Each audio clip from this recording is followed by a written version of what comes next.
Air raid sirens again.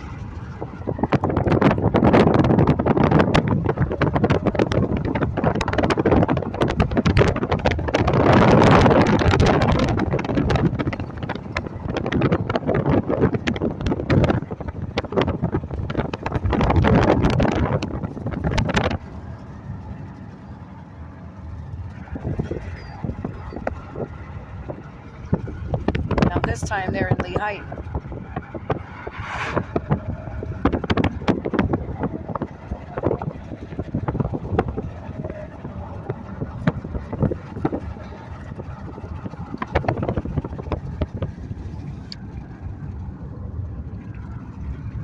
They stopped now. Somebody else asked me where I heard the air raid sirens the other week, and I said Jim Thorpe, and they said, oh, I thought you were talking about this place or that place. Take a right.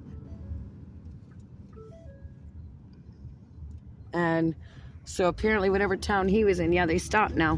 Whatever town that guy was in, about an hour from us or so, the air raid sirens were going off the same day I heard them after that church service in Jim Thorpe. But this is Lehighton.